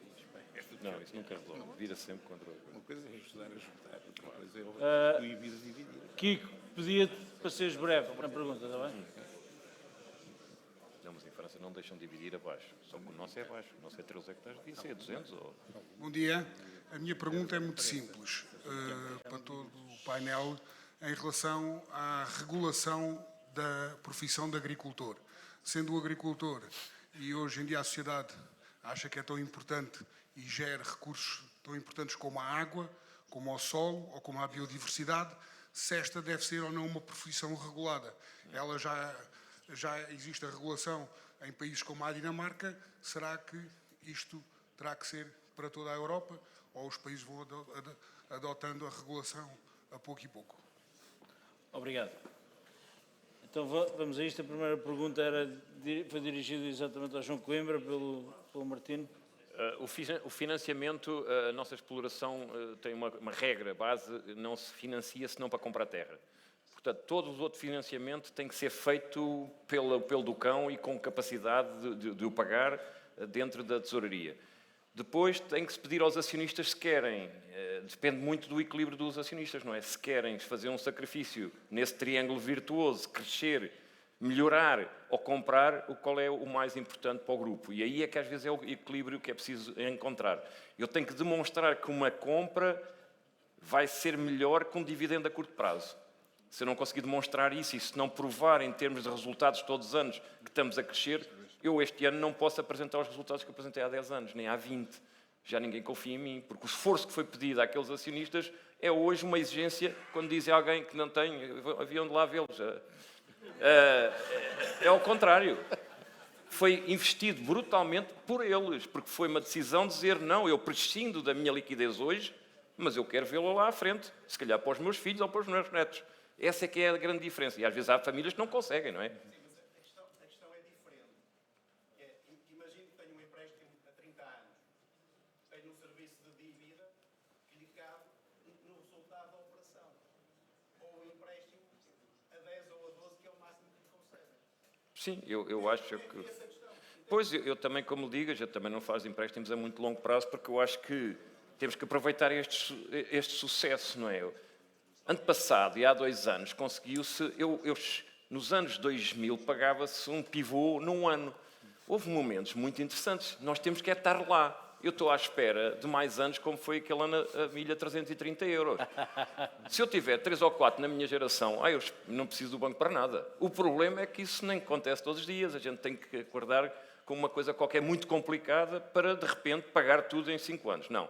Agora, temos que lá estar de forma o mais eficaz possível, eficiente, e ser mais eficiente não é como o meu vizinho do lado, que esse eu até quero que ele seja tão eficiente como eu. É onde o exportador faz o preço. Eu nunca olho para os meus vizinhos como é que fazem a cultura. Vou ver onde é que o preço é feito. Onde é que é? É no centro do Brasil. Como é que ele faz? Quanto adubo gasta? Quanta água? Quanto é que precisa de pôr o milho no Porto?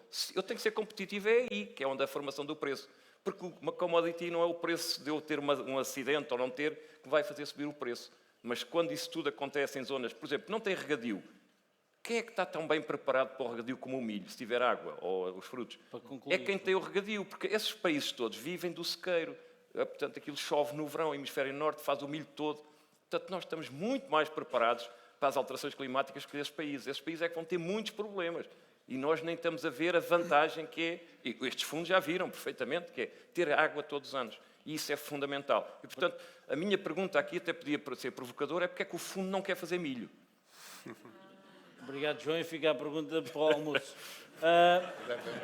Luís, a pergunta era sobre o centro e norte e a questão... A ver, a resposta já está aqui. É que enquanto onde há áreas maiores se produzem commodities, na pequena propriedade tem que se produzir produtos de valor acrescentado. Os italianos têm isso, nós cá temos que proporcionar isso. Acho que não há condições para se fazer uma reforma agrária no norte e para juntar as explorações. Portanto, terá que ser o mercado a funcionar, mas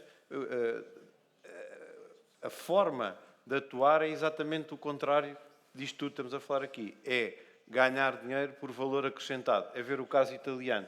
E um país que tem uma economia com muitas pequenas empresas é muito mais resistente do que aquele que tem poucas e grandes, porque basta uma cair para aquilo ir tudo para o chão. O Norte já tem alguns casos destes.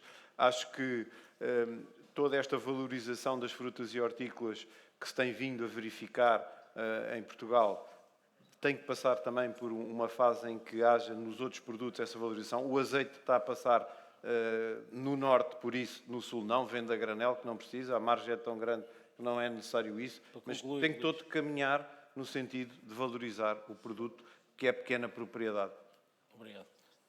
Desculpa lá, e pode haver aqui um incentivo fiscal, obviamente, já foi aqui referido, para que a pessoa junte mais, para que invista na compra de terra, porque o que se tem aqui verificado nos últimos anos é que a compra de terra é feita tudo por dinheiro fora do setor, ao contrário daquilo que existia no passado, como já foi aqui explicado. O dinheiro vem todo fora do setor. Também não é todo. Isso é uma exceção à regra. Não é exceção. Todo fora. Fernando, há aqui umas questões... No, simplemente a José decirle que cuando se refiere a que qué pasa si estos fondos tienen una planificación, no sé si a 5 o 10 años, supongo, de tener una productividad. Se são os fundos, é que aqui estamos llamando fundos a toda Bueno, a colocação de empresas. Eso es, empresas agrícolas. E essas não Grandes têm, empresas essas não agrícolas. têm, essas é o que diferencia o fundo realmente. Entonces, estos son unos fondos de inversión que vienen pues de Estados Unidos o de donde sea, cualquier.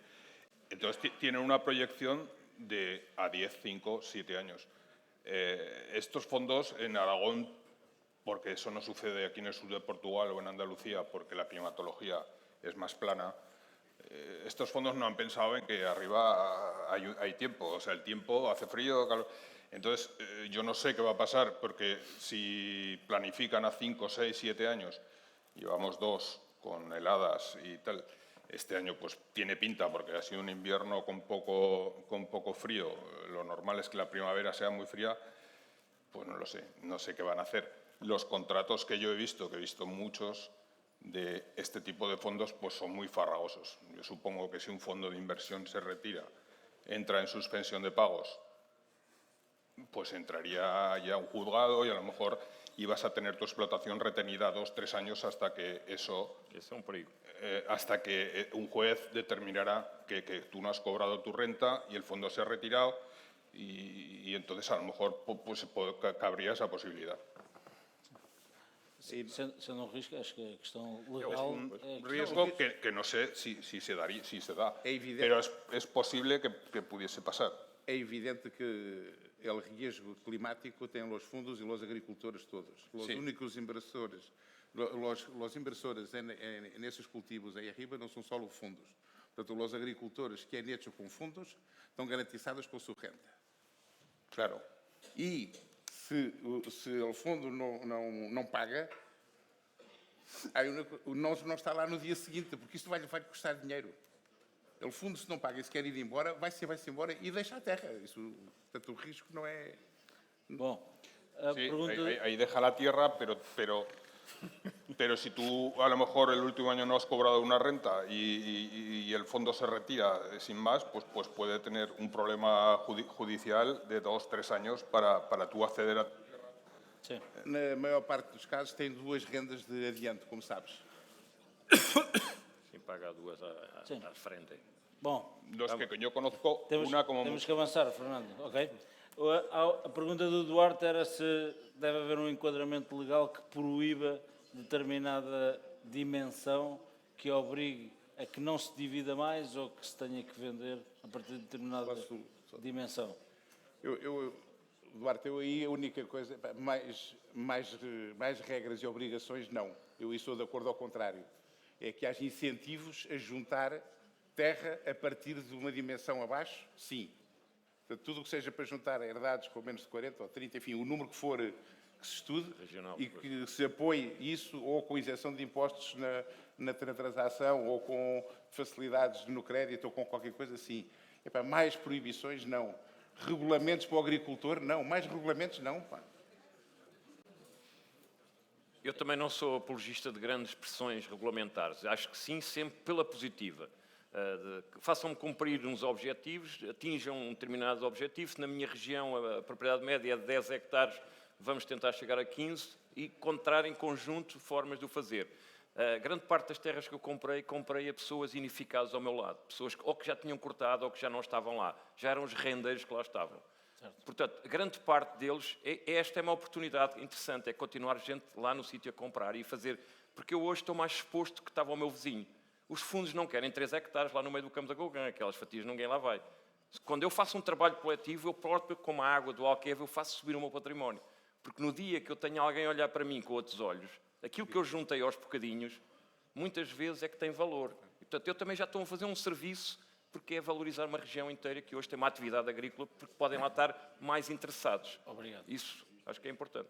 Luís. Eu acho que é mais do que uma questão regulamentar, era mudar um procedimento em Portugal, era mudar a mentalidade. Agora dizer, a partir de agora, se quem tem 5 filhos só pode deixar um. Isso ia causar um transtorno muito grande. Penso que a sociedade rural portuguesa não estava preparada para isso, porque isso existe na Alemanha, existe na Bélgica, mas nunca existiu cá. Estar a fazer essa mudança, acho que é impossível nestas circunstâncias de o fazer. Que sejam criados incentivos fiscais, mecanismos para que não se divida ou que se junte e o mercado a funcionar, porque é pequeno, não dá, é comprado pelo do lado, isso acho é o caminho. A última pergunta era se a atividade deve ou não ser regulamentada. Não, regulamentada, acho que o problema da atividade agrícola é que já é regulamentada demais, não, já tem regulamentos a mais. Os acionistas deviam ter isenções fiscais em vez de pôr o dinheiro no banco e deixá-los nas empresas. Muitas vezes as pessoas retiram os dividendos e não os colocam a render dentro da empresa. E vão pô-lo num fundo de investimento aqui do meu amigo, porque não acreditam em mim. Pá, confiem que eu sou mais eficaz que o fundo. Eu só tenho que ser mais eficaz porque eles depois já não querem tirar o dinheiro doce e pô-lo aqui. É só aqueles que não te conhecem. Mas tem muito a ver com isto. Um financiamento. Antes de concluir, só 2 ou 3 notas de rodapé como conclusão. Acho que é uma discussão que faz todo o sentido, muito oportuna. Acho que como notas finais eu diria que até a oportunidade da discussão advém de estar a criar mais valor. Há aqui uma valorização acrescida e, portanto, isto é bom para o setor. A eficiência e aquilo que tem a ver com a rentabilização das explorações é o mote.